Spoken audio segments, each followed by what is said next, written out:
Hi BookTube, I am here today with a book review. Today I am reviewing Underground Airlines by Ben H. Winters. This is an advanced reader copy or ARC that I received from Net Galley in return for an honest and unbiased review.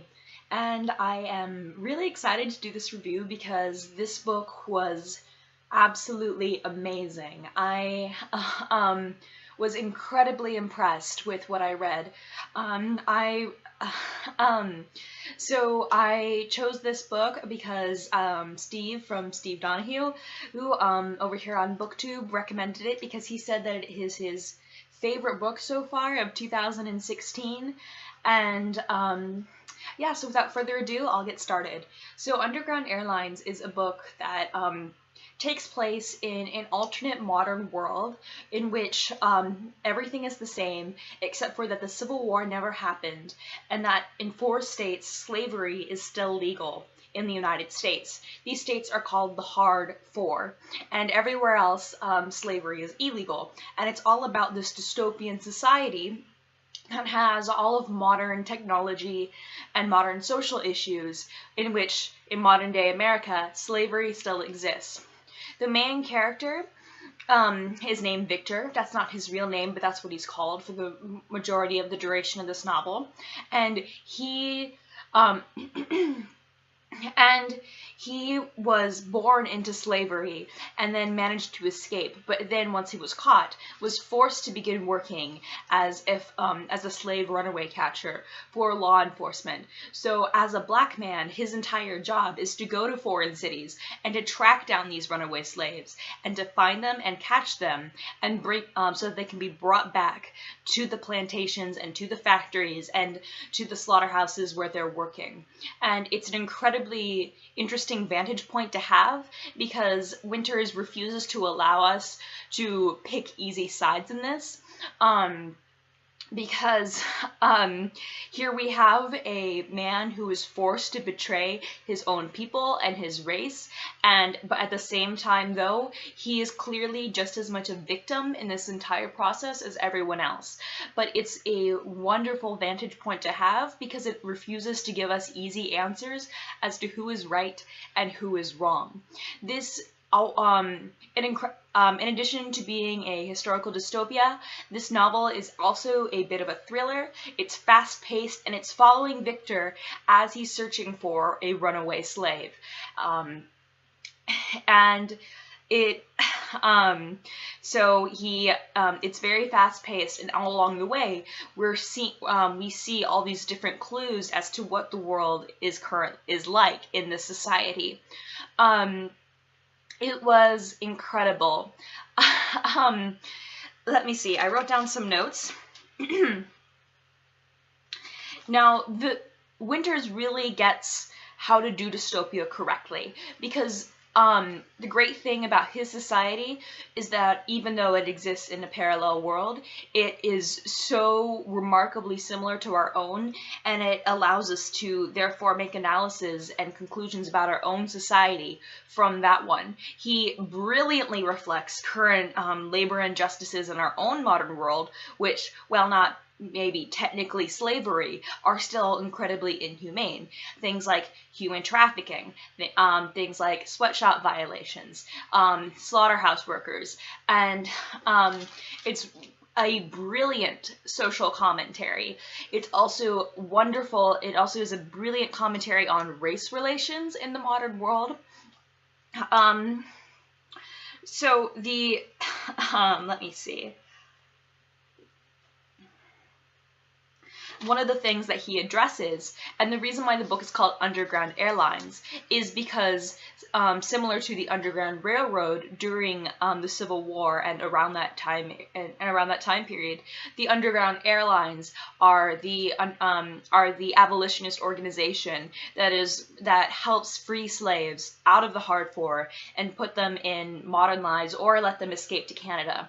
Although most runaway slaves do not have the luxury of being helped by the Underground Airlines. And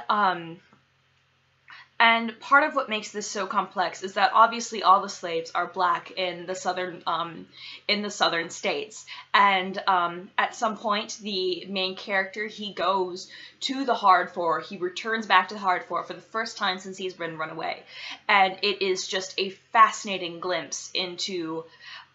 It's done so well, but also in the North, he brilliantly covers. Is another dimension of like race relations, because black people in the North are free. However, there is still institutional racism, and there is still, for example, unofficial segregation, like much similar to our own world. While people will say that they're against slavery and things, they will still have unfair and biased assumptions about the black members of their neighborhood or the black members of their society. So it's a brilliant commentary. Something else, similar themes throughout the novel is just picturing, like for example, many people working in the underground airlines, a lot are black, but some are also white. And something that, this is a term that Victor learns and later adopts as the mockingbird,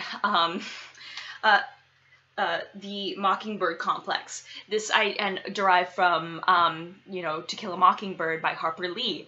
And this, when I read this, I was actually pleasantly surprised because it covers my own sort of hesitations about that novel.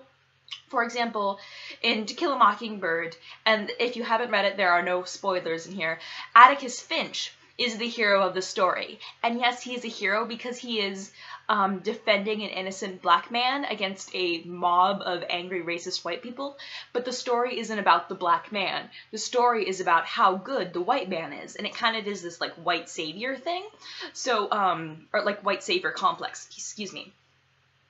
And so this is a term, the mockingbird complex is a term that he learns is to use to describe white men, or I assume white women, but in this it's used to describe a white man who feels like he needs to be, wants to be a hero and is involved in the abolitionist movement because of that. Not because he wants to actually help innocent black people or innocent slaves, but because he needs to feel heroic. And I think that was a completely spot on commentary.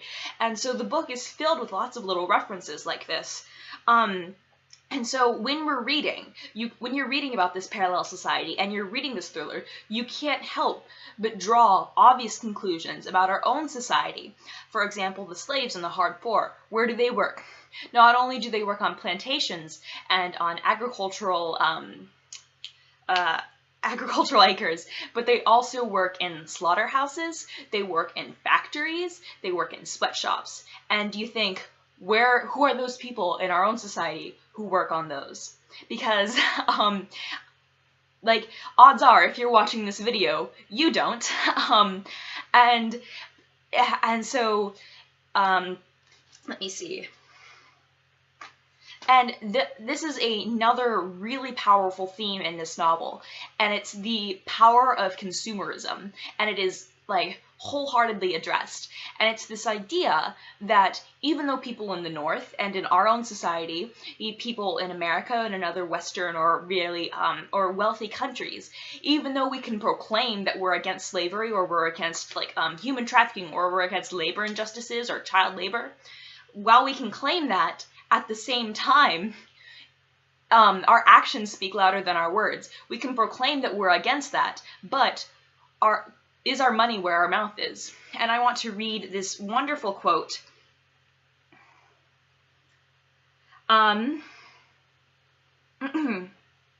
Of course, it would be shocking if the Iowans and the Idahoans found that the cheap t-shirts they've been buying have blood on them. It would grab some headlines. The chairman of towns would give a press conference, shake his head and purse his lips and say, "I accept full responsibility." GGSI would be shuttered. Maybe. Maybe not. Maybe just temporarily, while an inspection could be undertaken. Town stores would pay a big fine, and they'd have a bad quarter. In time, people would go back to towns, because their shit is pretty cheap. Wherever it's coming from, it's pretty cheap and it's pretty good. Nothing would change. People shaking their heads, shrugging their shoulders, slaves suffering somewhere far away, the earth turning around the sun. Wow. And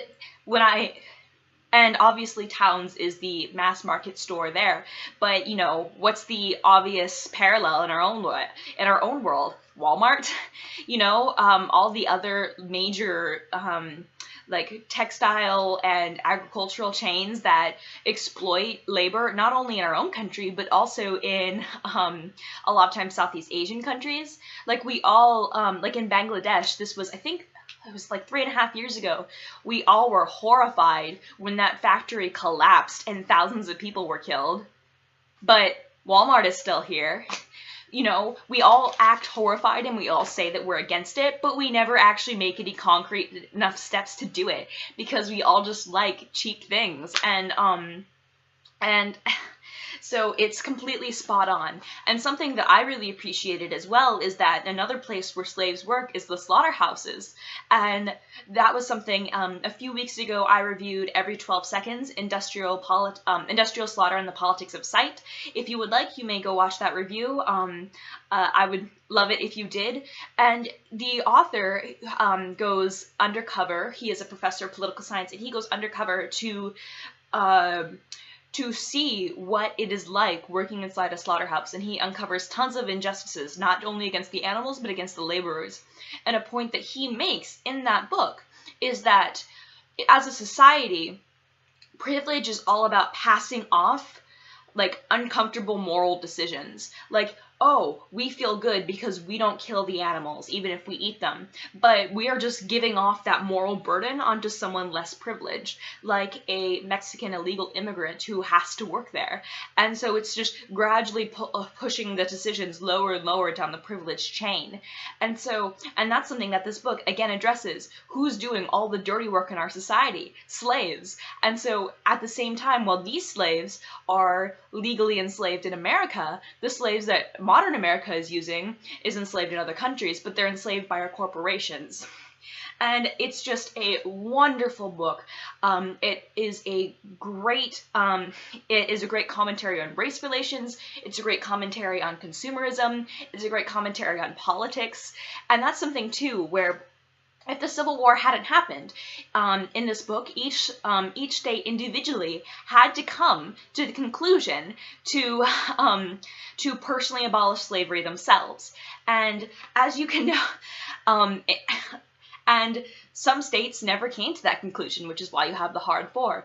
And especially with a thing like slavery, which is such an economic powerhouse, of course there's going to be incredible amount of resistance, and of course it's going to take, you know, decades, if not centuries, to do so. And so it's something that is complete, like, there is a book that was recommended by Ollie over on PhilosophyTube a few weeks ago, and it is Capitalism and Slavery. And it was all about the economies and the people who were employed based off of the slave industry. Like entire towns, like, oh, if you, like for example, slaves need to eat something, so entire fishing industries grew up out of providing food for slaves, and slaves need chains, so, you know, thousands of blacksmiths were employed. And I'll leave a link because that book is actually for free on the internet. I have not read it yet, but it's definitely on my TBR. So if you are interested, feel free to check it out because it's for free and it's amazing. I haven't read it, but I've skimmed some of the chapters, and Ali highly recommended it.